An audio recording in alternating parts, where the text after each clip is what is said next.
ওটা দুর্বল ইমানের লক্ষণগুলো বলে তাই বলে দাও বলে ইনশাআল্লাহ।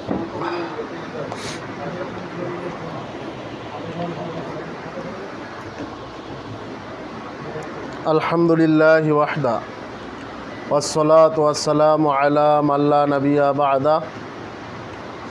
আউযু বিল্লাহি মিনাশ শাইতানির রাজীম। বিসমিল্লাহির রহমানির রহিম। ফাইন আমিনু বিমিসলিহি আমানতুম ফাকাদ ইহতাদাও। وقال النبي صلى الله عليه وسلم أحب إلى الله المؤمن القوي خير من المؤمن الضعيف أحب إلى الله।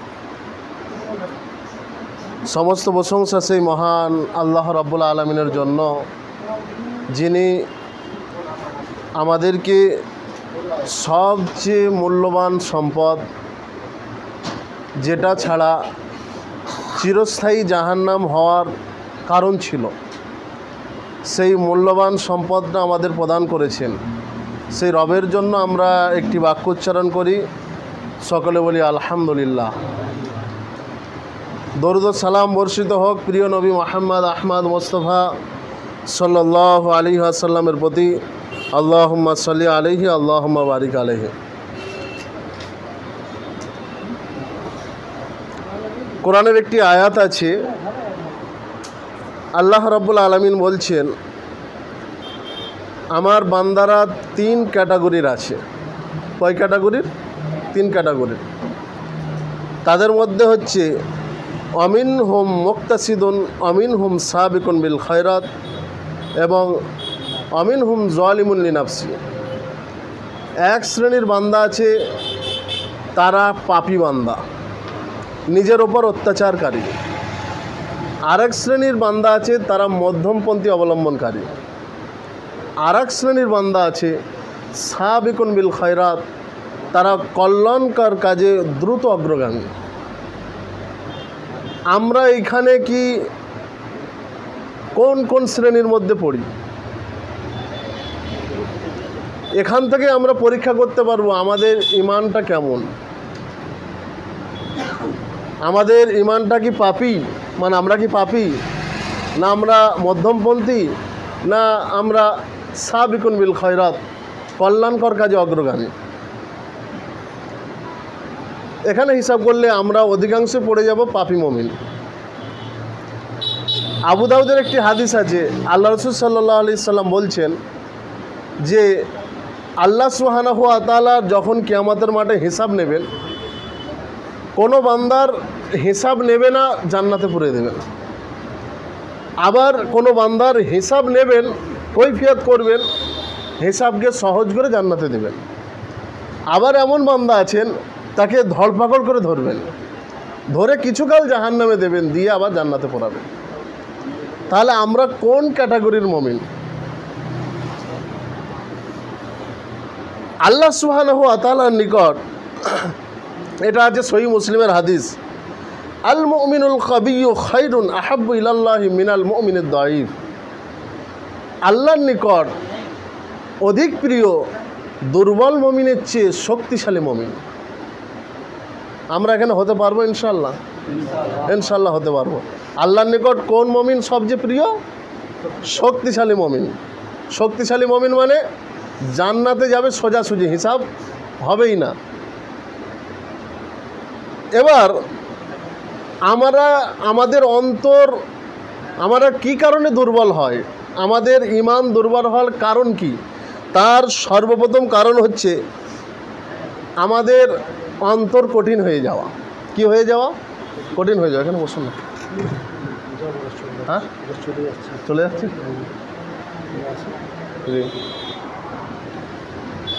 অন্তর কঠিন হয়ে যাওয়া। অন্তর কঠিন হয়ে যাওয়ার আল্লাহ সুবহানাহু ওয়া তাআলা একটা বেশ বড় দৃষ্টান্ত দিয়েছেন। কিরকম? আল্লাহ বলছেন, সুম্মা কাসাত কুলুবুকুম মিন বাদি যালিকা ফাহিয়া কাল হিজারা ওয়া আশাদ্দু কাসওয়া। তাদের অন্তর পাথরের মতো কঠিন হয়ে গেছে। কার মতো? পাথরের মতো। আও আশাদ্দু কাসওয়া, বরং তার চেয়ে আরও কঠিন হয়ে গেছে। আল্লাহ বলছেন পাথর থেকেও অনেক সময় পানি নির্গত হয়। কেন? পাথরও আল্লাহর ভয়ে কাঁদে, কিন্তু মানব আল্লাহর ভয়ে কাঁদে না। আও অসাধ্য কসোয়া, বরং ওই পাথরের চেয়েও মানুষের অন্তর কঠিন হয়ে গেছে। এই যে ইমান নবায়ন একটা বই দিয়েছে না, ইমান নবায়ন মানে কি? ইমানকে নতুন করা, নতুনত্ব করা। ওর পেছনে দেখবেন লেখা আছে আরবি তাজদিদুল ইমান। ইমান মানে কি? ইমানকে নবায়ন করা, ইমানকে মুজাদ্দেদ করা, নতুনত্ব করা, আপডেট করা, আপগ্রেড করা। যেমন আমরা যে বাড়িতে বসবাস করি, প্রতিদিন বাড়ি ঝাড়ু দিতে হয়। ঝাড়ু না দিলে কি হয়? এই পরিবেশের যে ধুলো ময়লা থাকে সেগুলো বাড়ির মধ্যে পড়ে, নালে আমরা নোংরার মধ্যে বসবাস করতে থাকবো। ওই রকম ইমানকে প্রতিদিন আমাদের তাজদিদ করতে হবে, নবায়ন করতে হবে, নাহলে আমরা পাপী মুমিনের অন্তর্ভুক্ত হব। ইমান দুর্বল হওয়ার আরেকটা লক্ষণ হলো দ্রুত পাপের কাজে অগ্রগামী হওয়া। দ্রুত পাপের কাজে কোনো একটা পাপের অফার আসলো, আমরা লেগে পড়লাম। আমাদের গ্রামে বন্ধন আসলো, আমরা লোন নিয়ে নিলাম। মানে দ্রুত পাপের কাজে অংশগ্রহণ করা, এটা কি? দুর্বল ইমানের লক্ষণ। অথচ আল্লাহ নবী বলছেন কুল্লু উম্মতি মুআফুন ইল্লাল মুজাহিরুন, আমার প্রত্যেকটা উম্মতি তারা ক্ষমাযোগ্য, তবে তারা নয় যারা পাপ প্রকাশ করে ফেলে। প্রত্যেক উম্মতেরই ক্ষমা আছে, তবে তারা নয় যারা পাপকে প্রকাশ করে বেড়ায়। পাপ প্রকাশ করে মানে আল্লাহ রসুল এটাও ভেঙে বলেছেন, রাত্রে পাপ করে সকালে বলে বেড়ায়, আবার সকালে দিনে পাপ করে রাত্রে বলে বেড়ায়। আমাদের ছেলেরা আজ বলছে জওয়ান মুভি দেখে আসলাম। কি মুভি? জওয়ান মুভি। এসে বন্ধুকে জওয়ান মুভি সম্পর্কে বলছে, মানে কি? পাপকে প্রকাশ করছে। তাহলে এই পাপের ক্ষমা নেই, কেন? তার সাক্ষী জোগাড় হচ্ছে। অথচ বুখারীর হাদিস, সহিহ বুখারী, যে কুল্লু উম্মতি মুআফান ইল্লাল মুজাহিরিন, আমার প্রত্যেকটা উম্মতি ক্ষমাযোগ্য, তবে তারা নয় যারা পাপকে বলে বেড়ায়, প্রকাশ করে বেড়ায়। অথচ আমাদের চিন্তা করা উচিত পাপকে গোপন করা। আর দুর্বল ইমানের এই একটা বড় লক্ষণ, পাপের দিকে দ্রুত অগ্রসর হওয়া এবং পাপকে জাহির করা, প্রকাশ করা। দুর্বল ইমান আপনার আছে, আপনি তখনই বুঝতে পারবেন যখন দেখবেন ইবাদত করছেন কোনো রকম, ইবাদতে কোনো মজা পাচ্ছেন না। কি পাচ্ছেন না? মজা পাচ্ছেন না। তখন ভেবে নিন আপনার ইমানের দুর্বলতা এসেছে। কোন সময় মজা পান মানুষ? কোন সময় মজা পায় না? এরকম আল্লাহ রাসূল সাল্লাল্লাহু আলাইহি ওয়াসাল্লাম একটা উদাহরণ দিয়েছেন। কি? উদুল্লাহ ওয়া আনতুম মুকিনুনা বিল ইজাবা, তোমরা যখন আল্লাহকে ডাকো, আল্লাহর কাছে দোয়া করো, আল্লাহকে ডাকো, তখন তোমরা ইয়াকিনের সাথে, দৃঢ়তার সাথে আল্লাহকে ডাকো। কেন? ওয়ালামু, জেনে রাখো, আন্নাল্লাহা লা ইয়াস্তাজিবা দুআ মিন কলবিন গাফলিন লাহিন, আল্লাহ কোনো অসাড় দিলের দোয়া গ্রহণ করেন না। অসাড় দিলের দোয়া মানে কি? যে অন্তরে সাড়া হয় না। দোয়া করছেন কিন্তু অন্তরটা ওই দোয়াতে হাজির নয়। ইবাদত করছেন কিন্তু ওই ইবাদতে অন্তর হাজির নয়। আপনি সেজদায় আছেন কিন্তু আপনার হিসাব চলছে দোকানের, কিন্তু ওই সেজদা আল্লাহর কাছে গ্রহণযোগ্য নয়।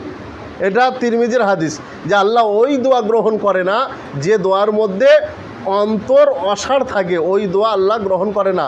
প্রত্যেকটা ইবাদতই দোয়া। আপনি একটা ইবাদত বার করেন যে দোয়া নয়, প্রত্যেকটা ইবাদত। এমন কোনো ইবাদত নেই যে তাতে দোয়া নেই। এই কারণে আপনি ইবাদত করছেন কিন্তু আপনার কোনো প্রতিক্রিয়া আসছে না, আপনি ইবাদতে মজা পাচ্ছেন না, তখন ভাববেন আপনার ইমানের দুর্বলতা এসেছে। যখন দেখবেন আপনার মেজাজ খিটখিটে হয়ে গেছে, কি হয়েছে? খিটখিটে, হঠাৎ হঠাৎ রেগে যাচ্ছেন, তখন ভাববেন আপনার ইমানে দুর্বলতা আছে। একটা মুমিনের অন্তর খুবই উদার থাকবে, হৃদয়ের প্রশস্ততা থাকবে, অন্তর বড় থাকবে। যখন দেখবেন আপনার মেজাজ খিটখিটে, ডাক্তাররা বলেনি যে আপনার মেজাজ কি খিটখিটে, এ একটা রোগের লক্ষণ। এইটা কিন্তু ইসলামিক রোগ। কেন? ইমানের যে ইমানদারের যে একটা বৈশিষ্ট্য, সেটা হলো কি আস-সাবর ওয়াস সামাহাত। ইমানদার হচ্ছে ধৈর্যশীল এবং সে হবে উদার।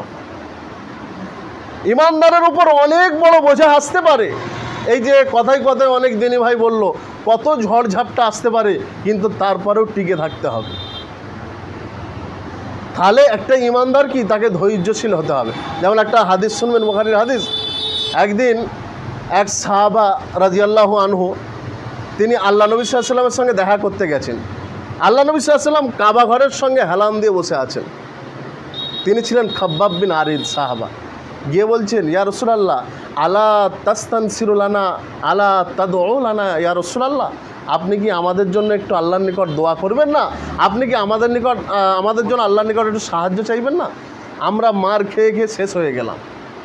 আল্লাহ নবী সাল্লাল্লাহু আলাইহি ওয়াসাল্লাম একটু ঠেস দিয়ে উঠে বসেছেন। বললেন, তোমাদের এত তাড়াহুড়া কেন? কিসের এত তাড়াহুড়া? তোমাদের পূর্বে এমন এমন উম্মত গেছে, তারা এক আল্লাহর দাওয়াত দেওয়ার কারণে তাদেরকে জমিনে পৃথিবীতে গলা পর্যন্ত পুঁতে দেওয়া হয়েছে। আর করাত নিয়ে আসা হয়েছে, করাত নিয়ে এসে তাদের মাথাকে দ্বিখণ্ড করে দেওয়া হয়েছে, লোহার চিরুনি দিয়ে শিরা উপশিরা ছিঁড়ে ছিঁড়ে বার করা হয়েছে। তোমরা এখন কি তাড়াহুড়া করছো? অর্থাৎ দিনের কাজের জন্য আপনার ঠ্যাং কেটে নিতে পারে, আপনার কান ছিঁড়ে নিতে পারে, আপনার দাড়ি পর্যন্ত ছিঁড়তে পারে, আপনার গর্দানও যেতে পারে। অর্থাৎ আপনাকে এই দিনের ওপরই অটল থাকতে হবে। দিনের জন্য আপনার জীবনটা যদি যায়, এর চেয়ে সাকসেস জীবন আর কিছু নয়। সফলতা কিসে? আল্লাহ সুবহানাহু ওয়া তাআলা বলেন, ফামান যুহজিহা আনিন নার ওয়া উদখিলাল জান্নাতা ফাকাদ ফাজ। যে ব্যক্তিকে জাহান্নাম থেকে বাঁচিয়ে রাখা হয়েছে, জান্নাতে প্রবেশ করেছে, ওই ব্যক্তি সফলকাম। আমরা সফলকাম কাকে ভাবি? যার এত আল্লাহ অঢেল টাকা দিয়েছে, জমিনে পা পড়ে না, সবসময় কারেতেই পা থাকে, আর সে পৃথিবীতে চলতে থাকে, কোটি কোটি টাকা আছে, তাকে আমরা সফল ভাবি না। তার কোনো মূল্য নেই যদি ঈমান না থাকে। তাহলে দুর্বল ঈমানের লক্ষণ কি? মেজাজ খিটখিটে হয়ে যাওয়া।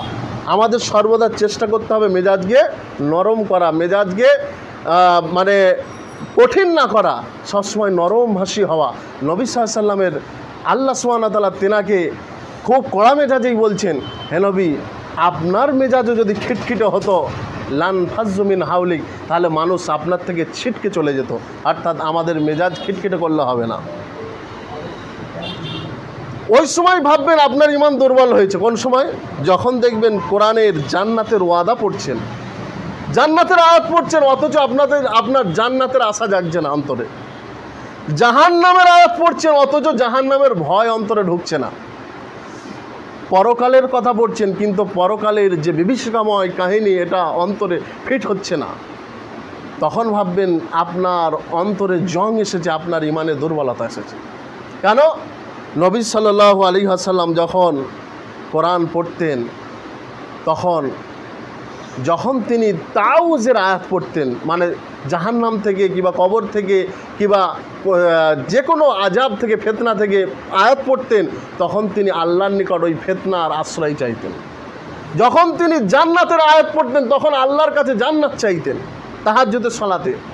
অর্থাৎ আল্লাহ সুবহানাহু ওয়া তাআলা এই কথা মুমিনদের একটা গুণাগুণ বলে দিয়েছেন, ইন্নামাল মুমিনুনা ইযা যুকিরাল্লাহু ওয়াজিলাত কুলুবুহুম ওয়া ইযা তুলিয়াত আলাইহিম যাদাতুহুম ঈমানা। মুমিনদের গুণাগুণ হলো তাদের কাছে তারা যখন আল্লাহর কথা স্মরণ করে, ওয়াজিলাত কুলুবুহুম, তাদের অন্তর তখন নাড়া দিয়ে ওঠে। আর তাদের কাছে যখন আল্লাহর কোরআন তেলাওয়াত করা হয়, যাদাতুহুম ঈমানা, তাদের তখন ঈমান বেড়ে যায়। অর্থাৎ যখন আপনি জাহান্নামের আয়াত পড়ছেন, তখন আপনার জাহান্নাম সম্পর্কে ভয় লাগছে। জান্নাতের আয়াত পড়ছেন, জান্নাতের আশা যাচ্ছে। আপনি যখন পরকালের কথা পড়ছেন, পরকালের বিভীষিকাময় কথা শুনে আপনার অন্তর নাড়া দিচ্ছে, তখন ভাববেন আপনার ঈমানে শক্তি এসেছে, আপনার ঈমানে সবলতা এসেছে। না হলে ভাববেন আপনার ঈমানে জং এসেছে, দুর্বলতা এসেছে। কৃপণতা হলো দুর্বল ঈমানের লক্ষণ। বখিল, কৃপণ। এই যে এখানে যে ভাইরা ডোনেট করলো, এটা কৃপণতার লক্ষণ নয়, এটা হচ্ছে কি দানশীলের লক্ষণ। যেসব মোমেন ভাইরা দান করে না, হলো কৃপণ। এই কৃপণ লোকেদের জন্য আল্লাহ খুবই ভয়াবহ শাস্তির কথা বলেছেন। কি শাস্তি? আল্লাহ সুবহানাহু ওয়া তাআলা বলছেন, লিতুনফিকু ফি সাবিলিল্লাহ, তোমরা আল্লাহর রাস্তায় খরচ করো। ফামিনকুম মান ইয়াবখালু ওয়া মান ইয়াবখালু ফাইন্নামা ইয়াবখালু আন নাফসি। যে ব্যক্তি কৃপণ করলো, আল্লাহ রাস্তায় খরচ করলো না, তার অর্থ সম্পদ নিজের কাছে টেনে রাখলো, জমা করে রাখলো, সেটা নিজেরই ক্ষতি করলো। তবে শোনো, তোমরা যদি এই কৃপণ হয়ে থাকো, আল্লাহ বলছেন কি, ওয়াইন তাতাওয়াল্লাউ ইয়াস্তাবদিল কওমান গায়রাকুম, তাহলে তোমাদের পরিবর্তে আল্লাহ এমন একটা কওমকে আনবেন, আল্লাহ এমন একটা জাতিকে আনবেন, সুম্মা লা ইয়াকুনু আমসালাকুম, তারা তোমাদের মতো হবে না। তারা আল্লাহর রাস্তায় খরচ করবে, জান দেবে, মাল দেবে, সবই দেবে, তারা তোমাদের মতো হবে না। অর্থাৎ যারা দিনের রাস্তায় খরচ করবে না, ভাববেন তারা পিছিয়ে গেছে। কৃপণতা এটা দুর্বল ইমানের একটা বড় লক্ষণ। খ্যাতি ও জনপ্রিয়তার মোহ এটা দুর্বল ইমানের আরেকটা লক্ষণ। আমাদের প্রত্যেক মানুষের একটা অন্তরে একটা টার্গেট থাকে যে আমি ভাইরাল হব। কি হব? ভাইরাল হব। এই ভাইরাল হওয়ার রোগটাই হলো দুর্বল ইমানের লক্ষণ। আপনি ইমান এনেছেন, আমল করছেন, আল্লাহ যদি আপনার ভাইরাল করিয়ে দেয় আলাদা ব্যাপার, আপনার যদি জনপ্রিয়তা পৃথিবীতে যায় আপনার আলাদা ব্যাপার, কিন্তু আপনি নিজে থেকে এমন উল্টোপাল্টা কথা বললেন, ভাইরালের জন্য কাজ করলেন, তাহলে ভাববেন আপনার জন্য ইমানে জং এসেছে, আপনার জন্য ক্ষতির কারণ আছে। তাই আল্লাহ রাব্বুল আলামিন আমাদের এ থেকে বাঁচার তৌফিক দান করেন, সকল বলে আমিন। দুর্বল ইমানদার যা প্রচার করে তা আমল করে না, যা প্রচার করে তা আমল করে না। কেন? আল্লাহ রাব্বুল আলামিন বলছেন, ইয়া আইয়ুহাল্লাযিনা আমানু লিমা তাকুলুনা মা লা তাফআলুন, হে ইমানদারগণ তোমরা কেন বলো মা লা তাফআলুন, যেটা তোমরা করো না। কাবুরা মাকতান ইনদাল্লাহ, এটা আল্লাহর নিকট খুবই ঘৃণিত কাজ। আল্লাহ সূরা বাকারাতে বলছেন, আতা'মুরুনান নাসা বিল বিররি, তোমরা মানুষকে ভালো কাজের আদেশ করো, ওয়া তানসাউনা আনফুসাহুম, অথচ তোমরা নিজেরাই ভুলে যাও, ওয়া তাতলুনাল কিতাবা, আর তোমরা কোরআন হাদিস আবার স্টাডি করো, পড়াশোনা করো, এরপরে তোমরা আবার নিজেরাই ভুলে যাও। অর্থাৎ যেসব মুমিনরা প্রচার করে অথচ আমল করে না, এরা এই মুমিনগুলো হচ্ছে দুর্বল ইমানদার। আল্লাহ এদেরকে ঘৃণা করেছে, আল্লাহ এদেরকে ধমক দিয়েছে, কেন তোমরা বলো যেটা তোমরা করো না। অর্থাৎ এ থেকেও আমাদের বাঁচার তৌফিক দান করেন, সকলে বলি আমিন। দুর্বল ইমানের আলো লক্ষণ আছে, তার মধ্যে আমাদের লক্ষণগুলো খুবই কালেক্ট করতে হবে এবং এই বিষয় নিয়ে খুব ভাবতে হবে। কেন? যখনই আপনি শক্তিশালী ইমানদার হবেন, মজবুতি ইমানদার হবেন, তত আপনি আল্লাহর নৈকট্য অর্জন করতে পারবেন। সাহাবীদের পরবর্তী যে স্টেজ তাবেই, খয়রুল কুরুনের যুগ, তার পরবর্তী যে আইম্মায়ে মুজতাহিদিন এবং সালফে সালেহিনের কথা যে বলা হয়েছে, আপনি তাদের স্টেজে যাবেন। কেন? আল্লাহ রাব্বুল আলামিন বলছেন, ওয়া মান ইউতিল্লাহ ওয়া রাসূলাহু, যারা আল্লাহর আনুগত্য করে, রসুলের আনুগত্য করে, আল্লাহ বলছেন উলাইকা আনআমাল্লাহ, আল্লাহ তাদেরকে নিয়ামত দেবেন। তারা কারা? মিনান নাবিয়িন, তারা হচ্ছে নবীগণ, ওয়াস সিদ্দিকিন, তারা হচ্ছে সিদ্দিকগণ, সত্যবাদীগণ, ওয়াস শুহাদা, তারা হচ্ছে শহীদগণ, ওয়াস সালিহিন, তারা হচ্ছে সৎ কর্মপরায়ণগণ। দেখেন নবীগণ এটা কেটে গেছে, এটা আর হবে না। সিদ্দিকের অন্তর্ভুক্ত হতে পারবেন, শহীদেরও অন্তর্ভুক্ত হতে পারবেন। আর শহীদের অন্তর্ভুক্ত যদি নাও হয়, অসালিহীন, সালিহিনদের অন্তর্ভুক্ত হতে পারবেন। অর্থাৎ আমাদের চেষ্টা করতে হবে, আমাদের ঈমান এতটাই বলবৎ রাখতে হবে, এতটাই উঁচু মানের রাখতে হবে, যাতে আমাদের কাছে পাপ না যেন ঘেঁষতে পারে। পাপ ঘেঁষা মানে আমরা দুর্বল ঈমানে পড়ে যাব। যে মুমিন অন্য মুমিনের পাপ দেখে মাথা ব্যথা করে না, তারও ইমানে দুর্বলতা আছে। যে মুমিন অন্য মুমিনের পাপ দেখে, অন্য মুমিন পাপ করছে কিন্তু কিছু বলে না, মাথা ব্যথা করে না, ভাববেন তারও ইমানে জং এসেছে, তারও ইমানে দুর্বলতা এসেছে। আমার ভাই সে জাহান্নামে যাবে আমি চাইব না। আমার প্রতিবেশী, আমার মা, আমার পিতা, আমার আত্মীয় স্বজন, আমার নিকট আত্মীয়, দূর আত্মীয়, তারা জাহান্নামে যাবে, আমি এটা সহ্য করতে পারবো না। এটা দুর্বল ইমানের লক্ষণ যে তারা মানে পাপ দেখার পরেও তারা কিছু বলবে না। আর শক্তিশালী ইমানদার কি? তারা পাপ দেখা মাত্রই তারা চেপে ধরবে। কেন তুমি এটা করবে? আল্লাহ রাসূল সাল্লাল্লাহু আলাইহি ওয়াসাল্লাম এই কারণে বলছেন, মান রাআ মিনকুম মুনকারান ফালিগাইরু বিয়াদিহি, কোনো ব্যক্তি যখন কোনো পাপ দেখে সে যেন সেটা হাত দিয়ে রুখে দেয়। ফাইন লাম ইয়াস্তাতি, যদি সেটা সম্ভবপর না হয় তাহলে সে যেন মুখ দিয়ে বলে, আর সেটা যদি সম্ভবপর না হয় সে যেন এই হাত, সে যেন অন্তর দিয়ে ঘৃণা করে। যালিকা আযাফুল ঈমান, এটা হচ্ছে সবচেয়ে দুর্বল ঈমানের লক্ষণ। অর্থাৎ একটা মুমিনের মাথা ব্যথা হতে হবে আমাদের সমাজে পাপ হচ্ছে, পাপকে কিভাবে নিশ্চিহ্ন করা যায়।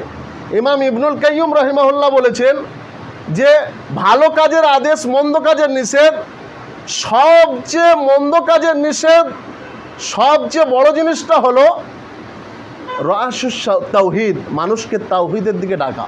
এটা হচ্ছে ভালো কাজের আদেশ, সবচেয়ে উঁচু স্তরের। এটা মন্দ কাজের নিষেধ কি?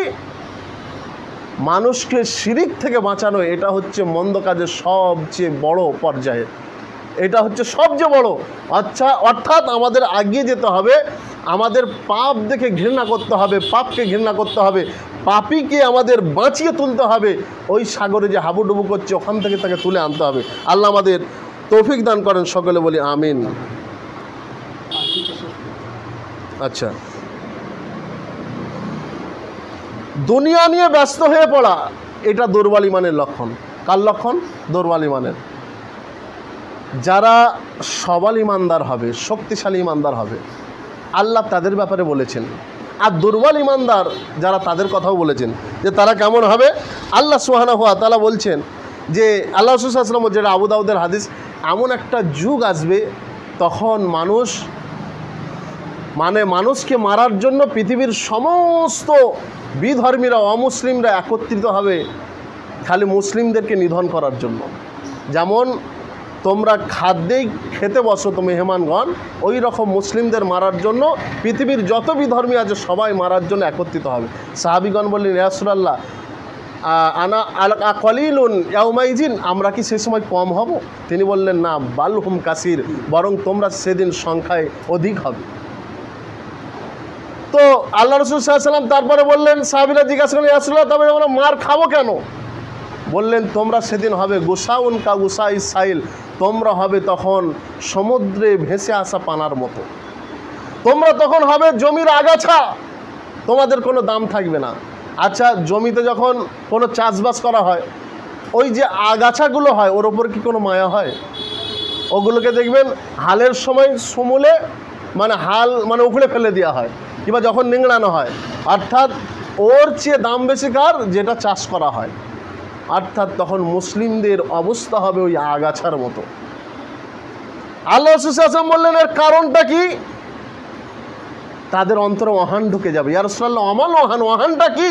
তিনি বললেন, হুব্বুদ দুনিয়া, তাদের অন্তরে দুনিয়া প্রীতি ঢুকে যাবে, দুনিয়ার ভালোবাসা ঢুকে যাবে, দুনিয়ার মোহ ঢুকে যাবে। আর কি? ওয়া কারাহিয়াতুল মাউত, তারা মৃত্যুকে অপছন্দ করবে। এই দুটো জিনিস আমাদের মধ্যে ঢুকে গেছে। এই কারণে আমরা দিনের কাজ করতে পারছি না। মুমিনের গুণাগুণ হবে, তারা দিনকে প্রাধান্য দেবে, দুনিয়াকে প্রাধান্য দেবে না। হ্যাঁ, তার সঙ্গে দুনিয়া থাকবে, অ্যাডজাস্ট হবে। এবার শেষ পয়েন্ট একটা, দুর্বল ইমানের একদম শেষ পয়েন্ট, ইমানি পরিবেশে না থাকা। কোন পরিবেশে না থাকা? ইমানি পরিবেশে। আমাদের অধিকাংশ সাথী ভাইদের ইমান দুর্বল কেন? ইমানি পরিবেশ নেই। পাশে চাচার বাড়ি গান শোনে, চাচতো ভাই ডিজে বাজায়, সব করে, সুদ খায়, ঘুষ খায়, ইমানি পরিবেশ নেই। এই কারণে তাদের ইমান দুর্বল। আপনারা একটা ঘটনা শুনেছেন, একটা বানি ইসরায়েলে একটা লোক ছিল, 99টা খুন করেছিল। কটা খুন? 99টা খুন। তার অন্তরে যখন আল্লাহর ভয় ঢুকলো, সে বলল, আমি তওবা করে আল্লাহর দিকে ফিরে আসতে চাই। একটা আলেমের সঙ্গে সাক্ষাৎ করতে গেল। আলেম বলল, তোমার তওবা নেই, তাকে হত্যা করলো, 100টা খুন হলো। এরপরে আরও আলেমের খোঁজ করলো, একটা ভালো আলেমের কাছে গেল। ওই আলেম বলল, তোমার জন্য তওবা আছে, তবে তুমি তোমার এলাকায় যেতে পারবে না। কারণটা কি? ওই এলাকার লোক খারাপ, তোমার তওবা টিকবে না, তুমি গেলে আবার খুন খারাপা করবে। তবে কোথায় যাব? বলল, উনাসুন ওয়াবুদু মাহুম, ওইখানে কিছু লোক আছে তারা আল্লাহর ইবাদত করে, তাদের সঙ্গে গিয়ে বসবাস করো।